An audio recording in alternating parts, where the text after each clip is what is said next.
फेंक पानी में पत्थर उससे भी कोई पूछता है। मत रहे तू जिंदगी में ये उदास, तुझे देखकर भी कोई जीता है, तुझे देखकर भी कोई जीता है।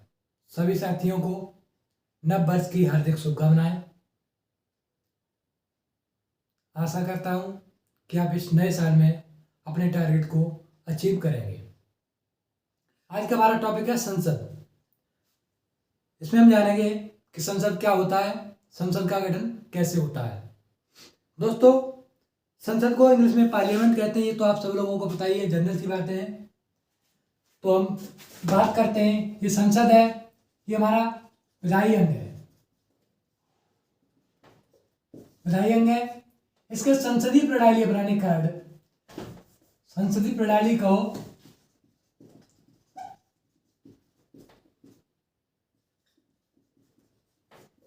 संसद में एक विशिष्ट स्थान रखती है। अब हम लोग बात करते हैं कि संविधान में दोस्तों इसकी चर्चा अनुच्छेद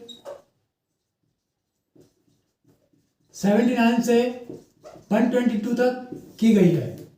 अब इस संविधान में इसके बारे में बात की गई है, इसका गठन कैसे होता है, इसकी संरचना क्या है, इसकी अवधि क्या होती है, कार्यों प्रक्रिया क्या है और इसके विशेषाधिकार क्या है। विशेषाधिकार आज के बारे में चर्चा की गई है। तो हम लोग देखेंगे संसद का गठन कैसे होता है। दोस्तों, आप लोगों को यह तो पता ही होगा, संसद के 3 अंग होते हैं, राष्ट्रपति, लोकसभा और राज्यसभा। राष्ट्रपति, लोकसभा और राज्यसभा। दोस्तों, 1953 से पहले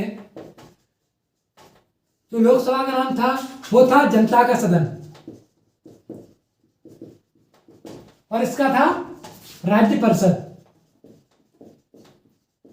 1954 में इसको जनता सदन से लोकसभा कर दिया गया, इसको राज्य सदन से राज्य सदन कर दिया गया। इसको दोस्तों हम निचला सदन भी कहते हैं, सदन या चर्चित सदन, क्योंकि इसमें चर्चा होती रहती है। और इसको हम कहते हैं उच्च सदन, और बड़े लोगों की सभा, बड़ों की सभा सीधी सीधी।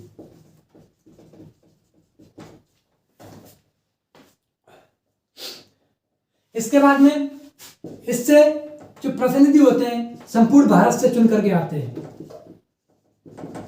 और जो इसके प्रतिनिधि हैं दोस्तों वो राज्य और संघ क्षेत्रों से आते हैं। संघ क्षेत्र का मतलब दोस्तों यहां पर है केंद्र शासित प्रदेश।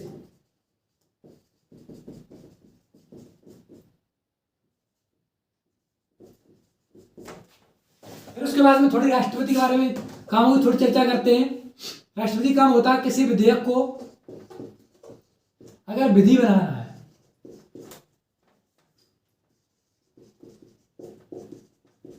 विधि बनाना है तो राष्ट्रपति के क्या चाहिए, हस्ताक्षर चाहिए। चाहे वो कानून जो विधि है, एक तरह से कह सकते हैं बिल है, चाहे वो लोकसभा से आया हो या फिर राज्यसभा से आया हो, मतलब कि इन दोनों में, लोकसभा और राज्यसभा में क्या होता है, कानून को बनाया जाता है। उसके बाद में कानून को बनाए जाने के बाद ये जाता है राष्ट्रपति के पास। राष्ट्रपति के पास क्यों जाएगा, हस्ताक्षर के लिए जाएगा और पूछा जाएगा, ये राष्ट्रपति इसमें देखेंगे कि जो हमारा बिल है वो कानून बन के आ रहा है, कानून बनने के लिए आ रहा है, वो कानून बनने लायक है या नहीं है। अगर वो लायक होगा तो हस्ताक्षर कर देंगे, अगर नहीं लायक होगा तो उसको रिकमेंड कर देंगे कि उसमें ये संशोधन करो, ये संशोधन करो, वो संशोधन करो। उसके बाद इसके बारे में हम पर्टिकुलर बिल कैसे कानून बनता है, इसके बारे में हम बहुत अच्छे डिटेल में चर्चा करने वाले हैं, आगे बहुत डिटेल में चर्चा करेंगे। इसके बाद में इसका काम होता है कि जो सत्र होता है, सत्र मतलब इसका जो सेशन चलता है जो इसमें, उसको आहूत करता है। आहूत का मतलब ये है, एक तरह कह सकते हैं कि शुरू करता है, शुरू करता है और क्या करता है, सत्रावसान करता है। सत्रावसान मतलब ये खत्म करता है। और उसके बाद में इसका और एक और काम है,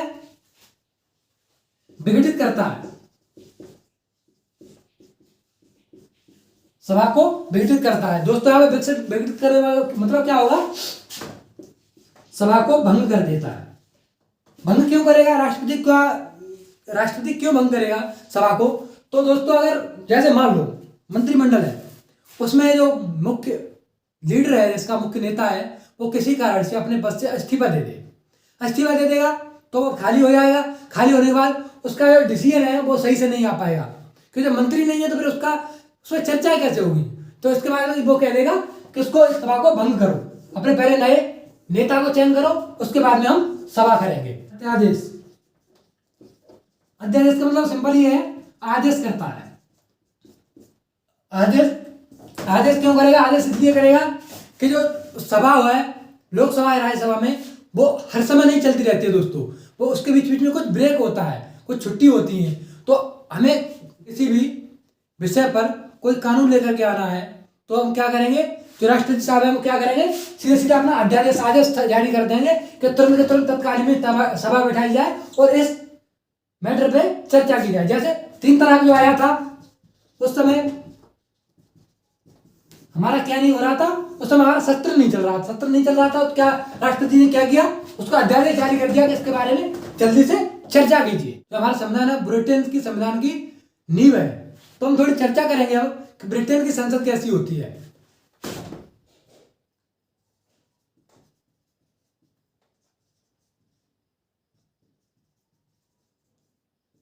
ब्रिटेन की संसद, तो इसमें भी वही होता है सेम, राष्ट्रपति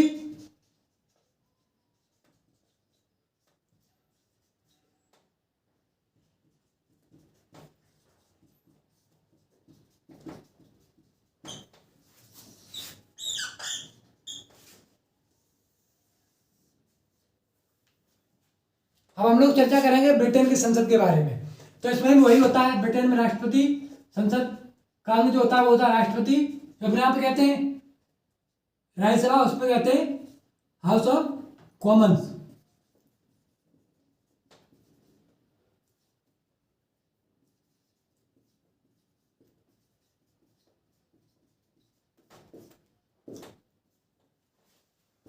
इसका House of Lords. House of Commons इसको बोलते हैं निचला सदन, इसको कहते हैं उच्च सदन। जैसे अपने भारत में देख रहा है तो इसको बोलते हैं क्या दोस्तों, लोकसभा, और इसको राज्यसभा। हम लोग बात करेंगे अमेरिका की संसद के बारे में।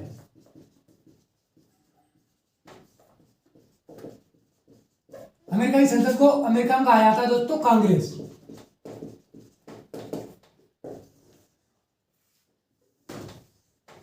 सीनेट और हाउस ऑफ रिप्रेजेंटेटिव।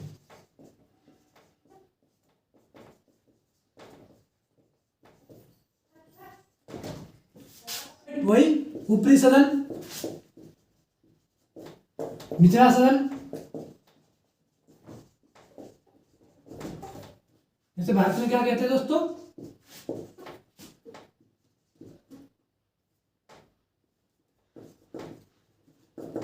राज्यसभा और लोकसभा।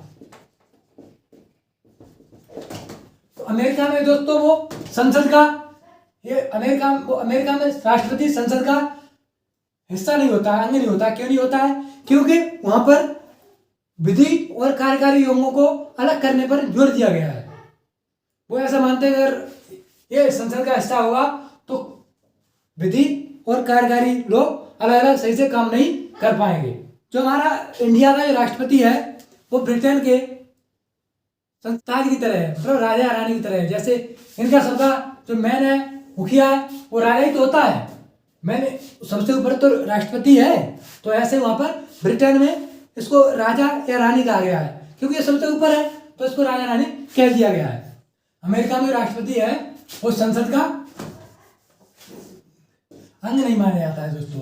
ये अपने इंडिया में और ब्रिटेन में ठीक है, लेकिन ये संसद का अंग नहीं है। क्यों अंग नहीं है? क्योंकि विधि और कार्यकारी अंगों को अलग करने पर जोर दिया गया है। आशा करता हूँ कि आप लोगों को अब संसद के गठन के बारे में अच्छे से जानकारी होगी। अगर आपको लगता है कोई अगर डाउट रह गया है तो कमेंट करके ज़रूर पूछें, और मेरे इंस्टाग्राम चैनल पर भी जुड़ सकते हैं, उस पर भी अपने डाउट क्लियर कर सकते हैं, और मेरे टेलीग्राम चैनल पर जुड़कर भी अपने डाउट क्लियर कर सकते हैं, जिसका डिस्क्रिप्शन में दिया गया है। धन्यवाद, मिलते हैं नेक्स्ट वीडियो में। तब तक के लिए पढ़ाई करते रहें। All the very best.